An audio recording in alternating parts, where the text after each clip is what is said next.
चलो भाई, question number 1, performance of contract. Okay, ધ્યાનથી ક્વેશ્ચન વાંચજો અને એકદમ શાંતિથી આન્સર આપજો. I am starting now.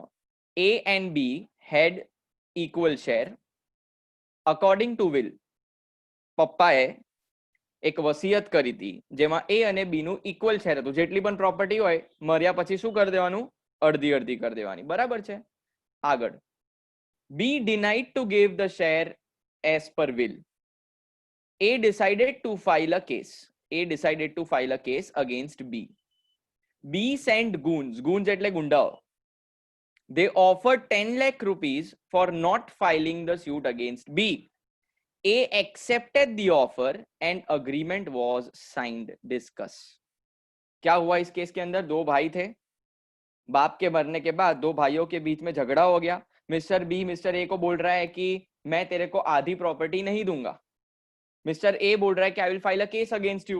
તમને ખબર જ છે ભાઈ ભાઈમાં કેવા ઝઘડા ચાલે છે બાપના જવા પછી. પ્રેક્ટિકલ લાઈફમાં પણ આ વસ્તુ આપણે જોઈએ છે. બરાબર? મિસ્ટર બી એને સમજાય છે જો કેસ ફાઇલ ના કરીશ, બટ મિસ્ટર એ નથી માનતો. मिस्टर बी गुंडे भेज रहा है मिस्टर ए के घर पे. वो गुंडे लोग 10 लाख रुपए ऐसे सूटकेस में लेके आते हैं और रखते हैं टेबल पे. मिस्टर ए को बोलते कि देखिए 10 लाख रुपए ले, चुपचाप बैठ जा और केस फाइल मत करना मिस्टर बी के अगेंस्ट में. तो पैसा देख के अग्रीमेंट साइन कर लेता है. लेकिन अब मेरा क्वेश्चन ये है कि क्या वो फ्यूचर में अगर ऐसा सोचे कि नहीं मुझे अभी भी केस फाइल करना है, 10 lakh rupees is not enough for me, मेरी प्रॉपर्टी का आधा हिस्सा 10 लाख से ज्यादा है, तो मैं क्यों 10 लाख लूं, तो क्या वो ऐसा कर सकता है? देखो मैंने आपको पावर दी है, आप अनम्यूट करके बोलना शुरू कर दो, लेकिन बोलना कि आप कौन बोल रहे हो, समझ में नहीं आएगा मुझे. यस,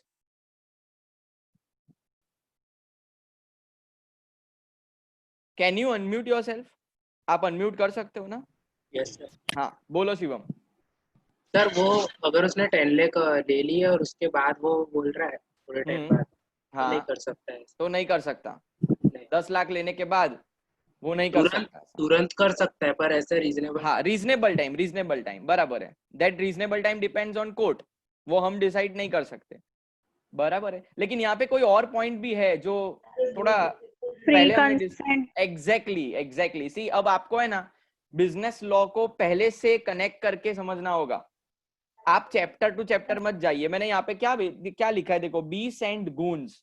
अब गूंस का मतलब क्या? गुंडा भेजा. बराबर, गुंडा भेजा, 10 लाख रुपए बोल रहे तू ये रख, तो मतलब एक काइंड ऑफ कोर्शन हो गया, प्रेशर हो गया. तो दोनों केस में it is which contract? Shivam, it is which contract? Can anyone else answer this question? ये कॉन्ट्रैक्ट का क्या बेस है? वैलिडिटी क्या है इसकी? Is it void, valid, voidable? Voidable. देखो अगर हम गूंस की बात करें, अगर प्रेशर किया होगा तो इट्स अ वॉइडेबल कॉन्ट्रैक्ट. अगर प्रेशर किया होगा तो इट्स अ वॉइडेबल कॉन्ट्रैक्ट. लेकिन अगर आप उसके दूसरे एंगल को देखो तो सेक्शन 28 अप्लाई होता है. Section 28, nobody can stop you to enforce your rights legally. I hope आप लोगों ने वीडियो देखे होंगे, क्योंकि वीडियो नहीं देखा होगा तो कुछ समझ में नहीं आएगा. तो जिन लोगों ने देखा है, क्या उन लोगों को समझ में आया मैंने क्या बोला? क्या आप लोगों को समझ में आया? हाँ या ना? यस. अगर हम क्वेश्चन की बात करें तो हमने ऑलरेडी फ्री कंसेंट वाला चैप्टर पढ़ लिया है. उसमें हमने ये पढ़ा कि फोर्स में कॉन्ट्रैक्ट वॉइडेबल होता है, जबकि यहां पर अगर इसके सेकंड एंगल को देखें, they are giving money for not filing the case, then section 28 will be applicable. यहाँ पे दो आंसर्स आएंगे. आई होप सबको समझ में आ रहा है. बराबर, तो मैं यहाँ पे लिख देता हूँ आंसर्स. जो लोग नोट्स बना रहे हैं या आंसर्स को लिख रहे हैं वो भी लिख सकते हैं अपने बुक में. Angle number 1, situation number 1, if it is a force, contract will be voidable and section 28 also applies. वो 10 लाख रुपए जो दिए हैं उस अग्रीमेंट का कोई वैलिडिटी नहीं है. It is a void contract. समझ में आया हो तो ऐसा अनम्यूट करके बोलो कि हाँ समझ में आया, फिर मैं आगे बढ़ूंगा. बोलो. yes, बढ़ू आगे? Yes sir. हाँ yes. ओके चलो आगे. नेक्स्ट यार ये एक minute. Now this is also very interesting. अपने यूविल की टी शर्ट है ना, उसके जैसा कंसेप्ट है. हर ट्यूशन क्लास वाले मार्केटिंग करने के लिए अपनी टी शर्ट प्रिंट करवाते हैं. तो बीडे क्लासेस आप जानते हो, मैं तारक मेहता का उल्टा चश्मा का एग्जांपल ज्यादा ही लूंगा क्योंकि कनेक्ट हो जाता है बराबर। देखो क्या लिखा है, B D classes ordered 50 printed T shirt. उसके बाद बच्चे कम है तो खाली 50 टी शर्ट ऑर्डर करी फ्रॉम ट्रेंड्स क्लोथिंग। ट्रेंड्स वालों को उसने ऑर्डर दिया बीडे ने कि 50 टी शर्ट ऐसे प्रिंट करने की, बीडे क्लासेस बराबर, नीचे लिखने का एक मेवा सेक्रेटरी ऐसा। Due to change in mind, due to change in mind मतलब उसका दिमाग बदल गया, B D rejected all the T shirts at the doorstep. मतलब दरवाजे पे टी शर्ट आ चुकी थी, दरवाजे पे सारी टी शर्ट आ चुकी थी, बीडे ने बोला कि अब मुझे नहीं खरीदना है, आप लेके जाइए, ऑर्डर कैंसल। ये पोर्शन को आपको डिस्कस करना है कि इसका क्या होगा, और उसका सेकंड पार्ट भी सुन लीजिएगा। ऑल्सो के बाद कुछ अलग है। Also what if T shirts were not according to the matter prescribe. इन दोनों सिचुएशन में क्या होगा। पहली सिचुएशन में ये है कि टी शर्ट रेडी है, डोर स्टेप पे भिड़े मना कर देता है कि अभी ट्यूशन फीस नहीं आई है तो मेरे पास पैसे नहीं है, प्लीज आप टी शर्ट वापस लेके जाइए। सेकंड सिचुएशन ऐसी है कि टी शर्ट वो जो लेके आया वो भिड़े को उसके हिसाब से बराबर नहीं लगी, क्योंकि जो टर्म्स एंड कंडीशन लिखवाई थी भिड़े ने उसके हिसाब से टी शर्ट प्रिंट नहीं हुई थी। माइट बी स्पेलिंग मिस्टेक, या कलर में थोड़ा प्रॉब्लम हो, या साइज में थोड़ा प्रॉब्लम हो, कुछ भी हो सकता है। तो can you discuss both the issues here please? Yes बोलिए। सर फर्स्ट में टेंडर आएगा। नहीं, एक के देखो शिवम, आपने ऑलरेडी आंसर दिया तो अब आपको नहीं बोलने का। ओके अब 8 केस में आपको कुछ नहीं बोलने का, आपने अपना बोल दिया। बोलो, दूसरे बोलो, चलो जल्दी फटाफट। સર પ્રોપર પ્રોમિસ વાળું આવશે ને? મને કહો કયા સિચ્યુએશન ને એક્સપ્લેન કરો છો તમે? First one. ફર્સ્ટ વાળું સિચ્યુએશન, ઓકે, શું આવશે ફર્સ્ટ વાળા સિચ્યુએશન માં? It must be made to a proper promise. First વાળા સિચ્યુએશન માં તો પ્રોમિસ બરાબર જ નિભાવી છે, પણ એને રિજેક્ટ કરી દીધું ને ડોર આ તો સ્ટેપ પર. રિજેક્ટ તો ભીડે કર્યું છે ને, તો આ સિચ્યુએશન માં શું થાય? તમે જરા પ્રેક્ટિકલી વિચારો, તમે ટ્રેન્ડ્સ વાળા છો, હું ભીડે છું, હું તમારે ઓર્ડર આપું છું, તમે મહેનત કરો છો, 50 ટી શર્ટ મારા કેવા પ્રમાણે તમે એ પ્રમાણે બનાવો છો, આખું પેકિંગ તમે કરીને લાવો છો, અને દરવાજા પર હું તમને કહું છું કે નહીં ભાઈ આ તો મને નહીં ખરીદવી, તમે લોકો લઈ જાઓ પાછા. બોલો શું કરવાનું હવે? આને શું કહેવાય? સિચ્યુએશન મીરા શું કીધું તમે? વેરી ગુડ જલ્દી टेंडर बताओ. Situation. Yes, situation number 1 is tender, क्योंकि एक पार्टी प्रॉमिस को निभा रही है. किसने निभा दिया? ट्रेंड्स वालों ने. लेकिन एक पार्टी प्रॉमिस निभाने से मना कर रही है तो वन साइडेड कॉन्ट्रैक्ट हो गया, इसको हम टेंडर बोलेंगे. और टेंडर में क्या होता है, जो परफॉर्म करता है उस पार्टी को हक आ जाता है, उसके पास एक राइट आ जाता है कि सामने वाली पार्टी जिसने प्रॉमिस नहीं निभाई है, that is B D in our case, उस पे वो केस फाइल कर सकता है. समझ में आ रहा है कि ऊपर से जा रहा है? जल्दी बोलो. आ रहा है ना? हाँ, सबको बोलने का ऐसा, मुझे खाली 5-6 लोग ही दिखते इधर. टेंडर में yes, party performing promise has right to sue. लेकिन can you explain me? Meera आप ही मुझे सेकंड सिचुएशन समझा दो ऑल्सो के बाद. मीरा यस, मीरा ऑल्सो के बाद देखो टी शर्ट ना એકોર્ડિંગ ટુ મેટર ના હોય તો પછી એ રિજેક્ટ કરી શકે છે. પછી પેલો કેસ ફાઇલ કરી શકે? ના કરી શકે. કેમ? આને ટેન્ડર કહેવાય? આને ટેન્ડર ના કહેવાય, કારણ કે ટેન્ડરના વેલિડ એસેન્શિયલ એલિમેન્ટ્સમાં એક પોઈન્ટ આપણે સમજ્યો છે. યાદ કરો, મેં તમને કેક વાળો એક્ઝામ્પલ આપ્યો તો મેં કીધું હતું કે it should be as per prescribed time also, અને it should be in proper manner also. તો આ પ્રોપર મેનરમાં તો છે જ નહીં, તો પેલા પાસે રાઈટ કેવી રીતે આવે? આ તો ટેન્ડર જ નથી. તમે ટી શર્ટ બરાબર જ નથી લાયા તો કેવી રીતે પેલો એક્સેપ્ટ કરશે? બરાબર છે. તો સેકન્ડ સિચ્યુએશનમાં it is not a tender. એની પાસે કેસ કરવાનો રાઈટ આવશે કે નહીં આવે? Answer is no rights. લઈ જાઓ પાછા ટી શર્ટ. બરાબર છે, કઈ ના થાય એનું. હા, એક વસ્તુ થઈ શકે, એને સુધારા વધારે જે કરવા હોય તો ભીડે પેલાને કહેશે ટ્રેન્ડ્સ વાળાને કે ભાઈ આમાં આ પ્રોબ્લેમ છે, આ બરાબર કરીને લાવ. જો એ બરાબર કરીને લાવે છતાંય ભીડે એક્સેપ્ટ ના કરે તો પાછો ફર્સ્ટ વાળો પોઈન્ટ આવી જશે. आ रहा है समझ में? Yes sir. बोलने का मुझे ऐसा खाली 5-6 लोग दिखते हैं. कितने लोग हैं देखो अंदर? 60-70 स्टूडेंट्स आर देयर. आवाज नहीं आ रहा मुझे किसी का भी. प्लीज अनम्यूट एंड से कि हाँ समझ में आया. चलो ये तो बहुत खतरनाक है. सारे कंसेप्ट क्लियर कर देगा ये. बहुत इंटरेस्टिंग है. Practical life example. बाकी सब फालतू बात नहीं. प्रैक्टिकल एग्जांपल देखो क्या है. Be ordered garments from Myntra online. Online अपने भी शॉपिंग करते हैं, बराबर है. मिंत्रा पे तो कपड़े का सेल आता है, आपको मालूम होगा. Payment was already done by B. मतलब कस्टमर ऑलरेडी पेमेंट कर देता है ऑनलाइन. अब आगे देखो क्या हुआ.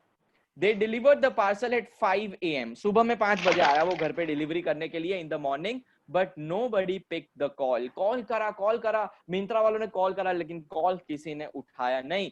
Nor accepted the delivery. Obviously call ही नहीं उठाया तो फिर डिलीवरी कहां से. वो ठोक ठोक के चला गया. अब टी शर्ट तो गारमेंट्स तो किसी को तो देने पड़ेंगे ना. तो उन्होंने क्या किया मिंत्रा वालों ने. Therefore they handed over the parcel to watchman. Watchman को उसने क्या कर दिया, पार्सल डिलीवर कर दिया. Who misplaced it. गुमा दिया, खो गया, पार्सल खो गया. अब क्या करने का, डिस्कस. Take your name. आपको नाम बोलना पड़ेगा, आप कहां से बोल रहे हो, क्योंकि मुझे ऐसा मार्किंग करना है कि कौन बराबर पढ़ रहा है, उसका नाम लिखना है मेरे को जल्दी.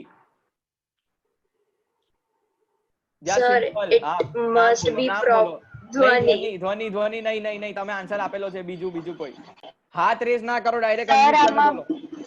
proper promising. સર બધા જ બોલવા લાગે. એક કરીને બેટા, એક કરીને જવાબ આલો.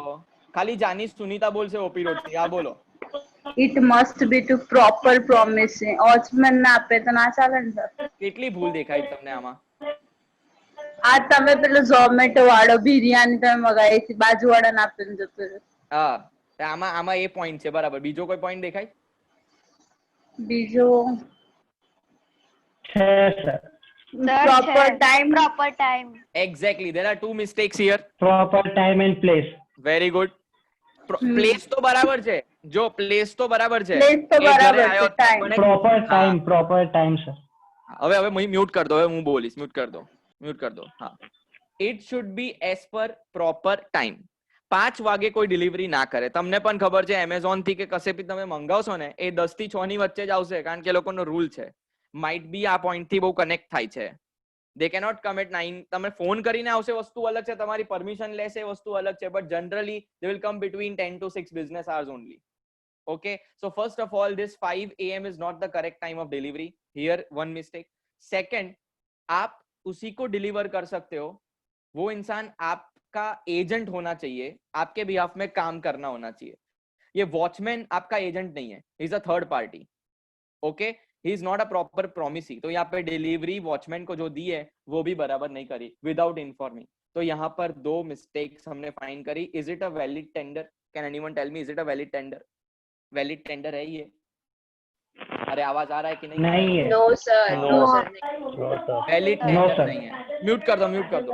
बहुत आवाज आ रहा है, म्यूट कर दो. हाँ. So first mistake is not as per proper time. Okay, and second is not performed to proper promisee. Not performed to proper promisee. So it's not a valid tender. क्या होगा अल्टीमेटली? क्या होगा ultimately? Customer अपना अगर refund मांगे तो उसको मिल जाना चाहिए. कस्टमर को वो रिफंड मिल जाना चाहिए, बराबर है. चलो आगे बढ़ू. अनम्यूट करके हाँ बोलो. समझ में आया? Yes, sir. अगर किसी को डाउट है ना, आप अभी पूछ लो. सर.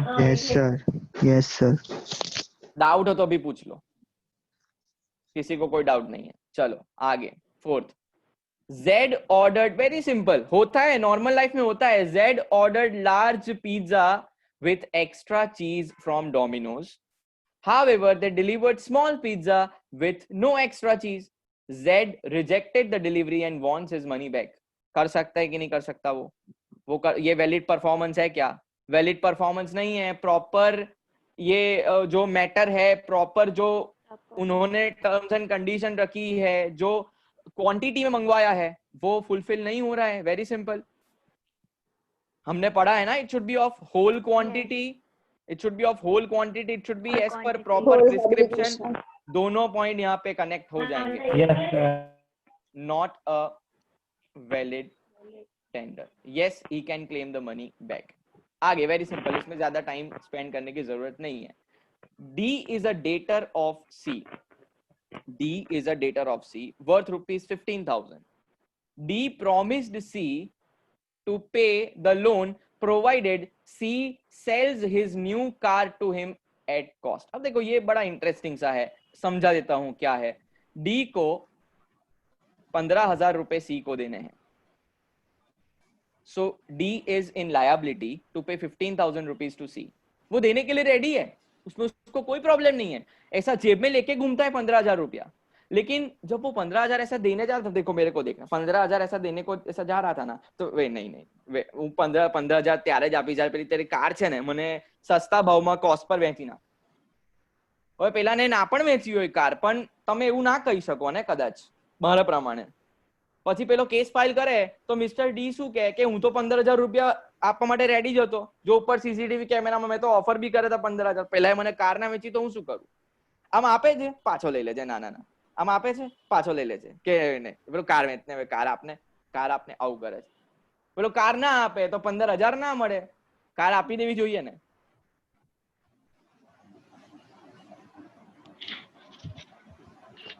सिंपल टर्म्स में मिस्टर डी 15,000 रुपए तभी मिस्टर सी को देगा, देने के लिए रेडी है, मना नहीं करता, देने के लिए रेडी है, लेकिन मिस्टर सी को कार बेचनी पड़ेगी। और एक बात बताऊं, मिस्टर सी को वैसे भी वो कार पसंद नहीं है। एक मिनट, मिस्टर सी को वैसे भी वो कार पसंद नहीं है। सर टेंडर अनकंडीशनल होવું જોઈએ। हाँ ऋत्वी, ओके यस यस बराबर है। It is not a valid tender, not a valid tender. Why? Because there is a condition attached on performance. बराबर, ऐसा कोई टर्म्स एंड कंडीशन पहले तो डिसाइड नहीं हुआ था, अब पेमेंट के टाइम पे तुम कंडीशन लगा रहे हो, that is wrong. Okay, so because क्या लिखने का, not a valid tender because it is conditional. Sir आपने तो अनकंडीशनल लिखवाया था, बराबर છે, આ ફ્રેમિંગ જુઓ, સેન્ટેન્સ અનકંડીશનલ હોવું જોઈએ, પણ આ કંડીશનલ છે એટલે ના, નેગેટિવ પોઝિટિવ છે, બરાબર છે। ચલો 6th, on the death of P મરી ગયો, LIC life insurance company paid the claim to Z, that is friend, P no friend છે Z, એને આપી દીધા પૈસા, માંગવા ગયો તો પૈસા એને આપી દીધા, instead of R nominee of holder। હવે when you take the policy, તમારે નોમિની નું નામ લખાવે છે, બરાબર, તમને ખબર હશે। તો આજે મરી ગયો ને મિસ્ટર P અને નોમિનીમાં મિસ્ટર R નું નામ લખાયું હતું, છતાંય LIC ને કોને પૈસા આપી દીધા? ફ્રેન્ડ ને પૈસા આપી દીધા। આવું થાય નહીં, practical it is not possible, LIC આવી ભૂલ કોઈ વખત ના કરે, પણ આપણા કન્સેપ્ટ થી રિલેટેડ છે એટલા માટે મેં એક્ઝામ્પલ લીધો છે। Can you explain me?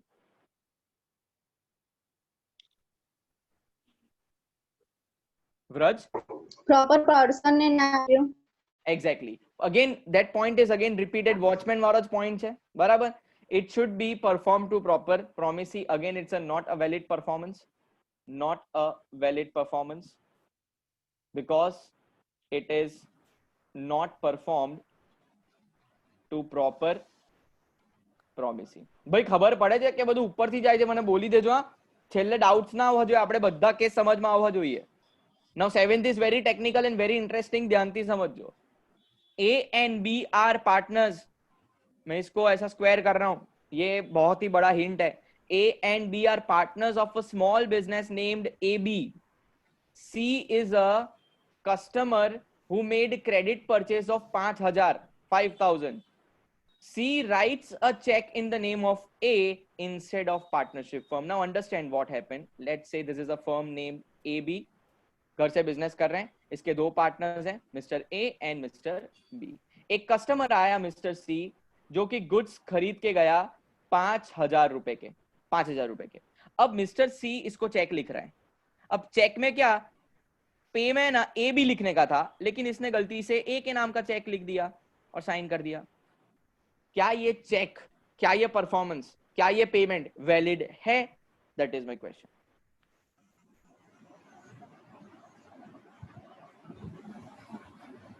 Very simple, very simple, कुछ नहीं है इसके अंदर, जरा सोचो।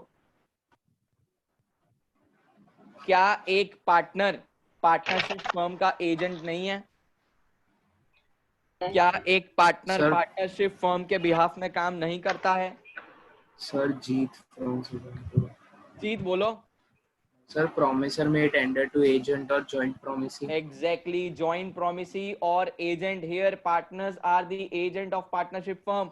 भले ए बी के नाम का चेक नहीं दिया है, मिस्टर ए पार्टनरशिप फर्म से जुड़ा हुआ है, मिस्टर ए का एक पार्टनर है, तो हाँ अगर उसके नाम का भी परफॉर्मेंस होता है तो उसमें कोई प्रॉब्लम नहीं है। बराबर है, समझ में आया? तो ये वैलिड टेंडर है, वैलिड टेंडर। डाउट है इसमें कोई तो पूछ लीजिए, कोई डाउट हो तो पूछ लीजिए, नहीं है चलो आगे। 8th,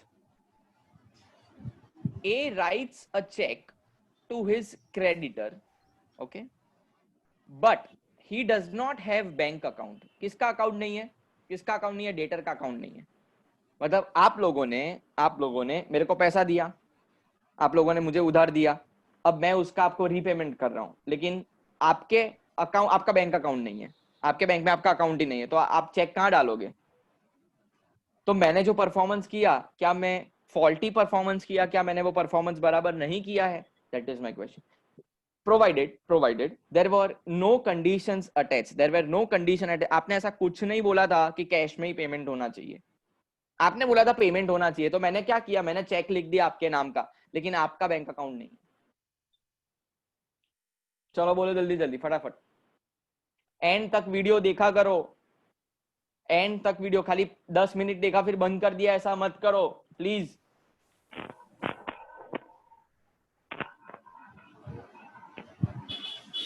चलो जल्दी फटाफट। Nishi from Subhanpura, can you answer?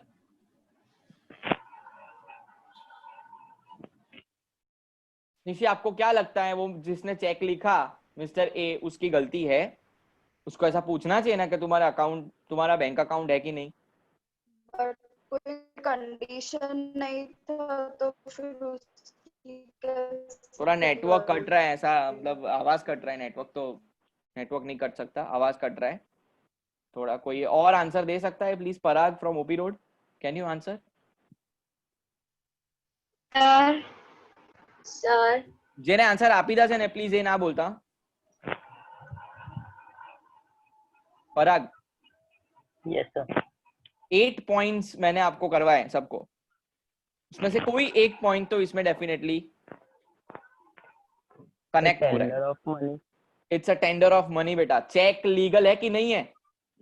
Check legal है कि नहीं है? Yes, it's a legal payment system. वो तो देने को रेडी है ना, उसके पास कैश नहीं है तो वो चेक लिख रहा है। अब प्रॉब्लम किसका है? प्रॉब्लम किसका है? प्रॉब्लम सामने बंदे का है जिसका बैंक अकाउंट नहीं है। तो इसमें एक ही गलती नहीं मानी जा सकती है, unless and until you have clearly written in a contract कि पेमेंट कैश में होना चाहिए। आ रहा है समझ में? अब है ना, सुनो ध्यान से सुनना, जो लोगों का भी ध्यान नहीं है ना, वो मैं आपको वार्निंग दे रहा हूँ, वो सुन लेना, ये बात को ध्यान से सुन लेना। देखो इस केस में क्या होगा, ए पेमेंट कर रहा है बी को चेक लिख के। Now this cheque is valid, तो ये टेंडर तो वैलिड था। अब बी जो है वो पेमेंट एक्सेप्ट नहीं कर रहा है क्योंकि उसका बैंक अकाउंट नहीं है। तो अगर ये चेक को वो रिजेक्ट कर दे, अगर ये चेक को रिजेक्ट कर दे, तो क्या मिस्टर ए अपनी लायबिलिटी से फ्री हो जाता है? ये हमने कभी डिस्कस नहीं किया है वीडियो के अंदर, ये आपको मैं जनरल नॉलेज के लिए क्वेश्चन पूछ रहा हूं, आपका लॉजिक लगाओ। No sir. No, you think no? नाम कौन बोला, किसने आंसर दिया? ઋત્વી। हाँ ઋત્વી, समझ पड़ी केस બધાને શું કહું છું? જવાબ આપજો। એ ચેક લખ્યો, બી ના પાડે છે મારી પાસે બેંક અકાઉન્ટ નથી તો હું ચેક ના લઈ શકું, તો એ પાછો લઈ લે છે ચેક, પણ એની લાયબિલિટી હજુ છે કે નથી? That is the question mark. એને કેશ આપવા પડશે કે નહીં આપવા પડે? સિમ્પલ, આપવા પડશે। Answer is yes. આગે આएगा, यस સર આમાં आगे आएगा। ટેન્ડર ઓફ મની ના આવે? આ ટેન્ડર ઓફ મની જ છે, એ જ પોઈન્ટ છે, પણ એક ડિટેલ્ડ ક્વેશ્ચન આવશે જેમાં આપણે એવું ભણીશું કે અગર ટેન્ડર ઓફ મનીમાં સામેવાળો વ્યક્તિ એટલે મિસ્ટર બી અગર પૈસાને રિજેક્ટ કરી લે તો પછી જે એની લાયબિલિટી છે ને, એ લાયબિલિટી વાઇપ ઓફ ના થઈ જાય, એ લાયબિલિટી હજુ પણ રહે ટેન્ડર ઓફ મનીમાં। ખબર પડી તમને? Yes, sir. Okay Yes, sir.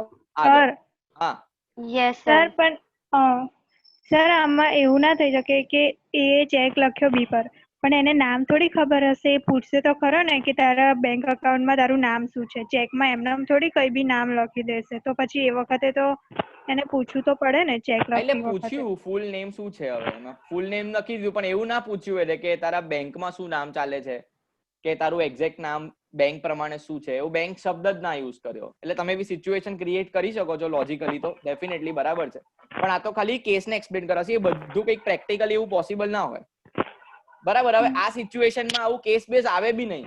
હમણાં હું તમને પૈસા આપું તમારા અકાઉન્ટમાં, તો હું ચેક પાછળ કેશ આપી દઉં યાર, એમાં શું કોઈ કોર્ટ જાય. પણ મારો ક્વેશ્ચન એટલા માટે આ અહીંયા એવો છે કે તમને પેલા પોઈન્ટ્સ ખબર પડી જોઈએ, પેલા એસેન્શિયલ એલિમેન્ટ્સ ખબર પડવી જોઈએ, બસ ધેટ્સ ઇટ. આપણે કોઈ વકીલ નહીં, આપણે એલએલબી નહીં કરતા કે આપણે એકદમ આમ પ્રેક્ટિકલ કેસ જ ડિસ્કસ કરવાના. આપણે તો ખાલી પેલો પોઈન્ટ ટચ કરીને જતા રહેવાનું, બરાબર છે. આગળ 9th last question, very interesting. Watch under an offer, એટલે ઘડિયાળની દુકાન હતી, એમાં એક ઓફર હતી 999 ઓન કેશ પેમેન્ટ. અગર કેશ આપશો ને તો 999 માં વોચ લઈ. કસ્ટમરે વોચ ઉઠાવ્યું, પેક કરવાને, પૈસા આપવા રેડી છું. પણ પેલું યાર હમણાં તો યાર પૈસા કઈ ગયા એવું કરે છે. તો આ પૈસા તો નહીં યાર, કેશ શું કરીએ? એક કામ, ચેકબુક લાવે ને, વાઈફને કીધું ચેકબુક લઈને 2 ચેક લખી નાખ્યા. એ પણ પીડીસી देखो, पीडीसी मतलब पोस्ट डेटेड चेक. अगले महीने का पेमेंट का वादा कर दिया, equal amount instead of cash. मतलब 999 डिवाइडेड बाय 2 करो, जो भी अमाउंट आएगा उसके 2 चेक लिखे उसने. अब वो पैसा देने के लिए तो रेडी है ना. बी बोल रहा है कि मेरा घड़ियाल मेरे को वापिस लाओ, बराबर है, नहीं चाहिए तुम जाओ, बाजू में से ले लेना, तुम निकलो यहाँ से, सिक्योरिटी आने લઈ જાઓ બહાર. તો પેલો શું કહે છે કે યાર આવું થોડી ચાલે, મને ઘડિયાળ ગમે છે અને હું પૈસા આપવા તો રેડી જ છું ને, 999 આપવા રેડી છું, પણ 2 ઇન્સ્ટોલમેન્ટ હમણાં કેશ નથી મારી પાસે. એવું છે, પ્રોબ્લેમ એવો છે. વેરી સિમ્પલ યાર, કમ ઓન, આન્સર. કન્ડિશન મૂકેલી છે, Condition. પર જ મળશે. શું લખશો તમે આમ એક્ઝેક્ટ શું લખશો? Try to give the answer in English please. લોની લેંગ્વેજમાં બોલતા શીખી જાઓ, કારણ કે આપણે સમજી તો દઈશું પણ લખી નહીં શકીએ એમ ત્યાં. એનીવન? અહીંયા એક પોઈન્ટ કનેક્ટ થાય છે. Tender must be of whole obligation. Tender must be of whole obligation. He wanted 999 full amount plus he wanted cash. એટલે 999 ના 2 ટુકડા કરવા, that is wrong. કારણ કે આ પછી હોલ ઓબ્લિગેશન નહીં થાય, આ તો ઇન્સ્ટોલમેન્ટ થઈ ગયું, બરાબર. તો એક પોઈન્ટ કયો કનેક્ટ થાય છે? Whole obligation. प्लस जे मैनर प्रिस्क्राइब करी है प्रमाणे पण नहीं है ना, तो यहाँ पे क्या लिखने का? Plus proper manner. दोनों चीज यहाँ पे फुलफिल नहीं की गई है. एक तो फुल पेमेंट नहीं हो रहा है, तो होल ऑब्लिगेशन के लिए परफॉर्मेंस नहीं हो रहा, प्लस सेकंड इज वो प्रॉपर मैनर में नहीं हो रहा है, क्योंकि कैश मांगा था, वो क्या बोल रहा है? चेक देने का बोल रहा है. I hope it is clear now. So it is not a valid tender. It is not a valid tender. बोलो कोई डाउट है?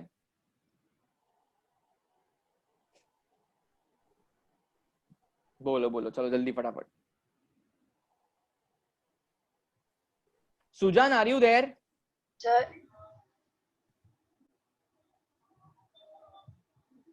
સુજાન, વિડિયો ઓન કર અને કંઈક બોલ.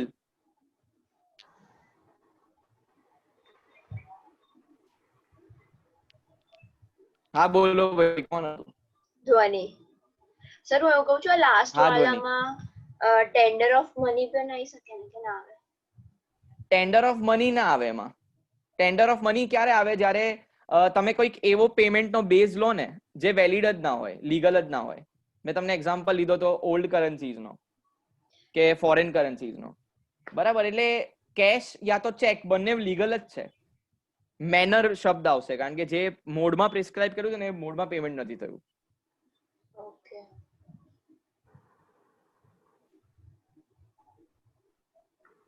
Any doubts now? You have any doubts? Yes, please ask. Sir, जी.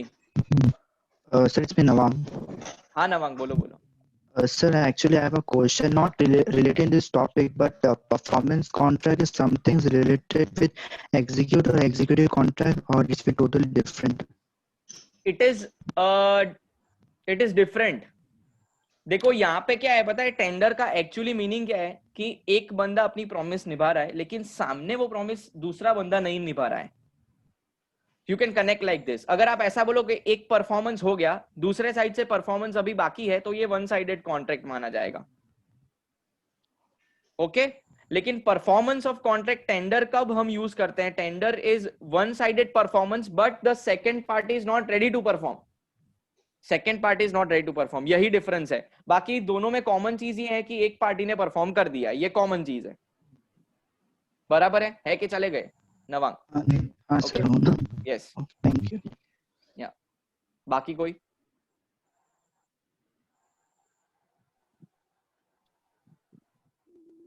कोई ना कोई डाउट नहीं? लास्ट वीडियो ऑन परफॉर्मेंस आपका वो भी चैप्टर खत्म हो जाएगा थर्सडे को. बराबर, थर्सडे को परफॉर्मेंस ऑफ कॉन्ट्रैक्ट खत्म. मंडे से हम डिस्चार्ज ऑफ कॉन्ट्रैक्ट शुरू कर रहे हैं, which will be your second last chapter. 2 दिन में वो खत्म हो जाएगा. मतलब मैं आपको समझा रहा हूं, मंडे, आने वाली मंडे और थर्सडे डिस्चार्ज खत्म. फिर मंडे और थर्सडे आपका लास्ट चैप्टर भी खत्म. तो next to next week your law will be over. Now it is on you कि आप कैसे करते हो. आपका मेरे साइड से खत्म, अब आपके साइड से कितना बाकी है वो मुझे नहीं मालूम है. And then when I keep full course test, तो आपको फिर कुछ भी समझ में नहीं आएगा क्योंकि सब मिक्सअप हो जाएगा. प्लीज स्टार्ट प्रिपेयरिंग यार, कम ऑन. अपने को फुल स्कोर करना है. बराबर, एग्जाम जैसे भी हो अपने को रेडी करना है पूरा. चलो, कोई डाउट नहीं है? ओके सर सो जो एंडिंग. Tender, hello sir. हाँ हाँ नवांग बोलो. सर जो आपने कहा ये टेंडर वर्ड जो परफॉर्मेंस ऑफ कॉन्ट्रैक्ट, अगर ऐसा क्वेश्चन आया एग्जाम में कोई भी एग्जीक्यूटिव कॉन्ट्रैक्ट के बारे में, तो can we use this term? Can use no, this you word? Cannot use. मैंने अभी बोला आपको, टेंडर आपको तभी यूज करना है जब आपको कंफर्म हो कि एक पार्टी परफॉर्म नहीं कर रही है. बीड़े वाला एग्जांपल ले लेना आप. बीड़े वाला एग्जांपल दिमाग में घुसेड़ दो. एक पार्टी रेडी थी, ट्रेन्स वाले रेडी थे, लेकिन बीड़े रेडी नहीं था, उसने परफॉर्म नहीं किया. तो ये क्यों हम पढ़ रहे हैं पता है? ये क्यों पढ़ रहे हैं? हमें ना केस फाइल करने के एंगल से पढ़ रहे हैं. किसी एक पार्टी को अगर केस फाइल करना हो तो there should be valid performance and there must be a tender. इसीलिए हम ये चैप्टर पढ़ रहे हैं, क्योंकि ये अब जो यूनिट 2 है ना, उसमें आपको यही चीज पढ़नी है कि कब केस होगा, कितना हम डैमेजेस क्लेम कर सकते हैं. तो ये पूरा जो हम दिशा में जा रहे हैं ना, वो अलग दिशा है. पहले हमने बेसिक पढ़ लिया, अब हमको लिटरली केसेस ही फाइल करना है, सूट फाइल करना है हमको, इसीलिए हम ये सब पढ़ रहे हैं. So you cannot use that word tender in executor or executory contract. That is completely different. Done? Okay sir. Okay. કરું સેશન એન્ડ. ચલો તારે બાય, મળીએ. ઓકે, ટ્યુઝડે હવે મળીશું આપણે. ટેસ્ટ હશે તો મેસેજ કરી દઈશ ગ્રુપ પર. Otherwise will continue this. Bye. Bye, sir. Bye, sir. Have a nice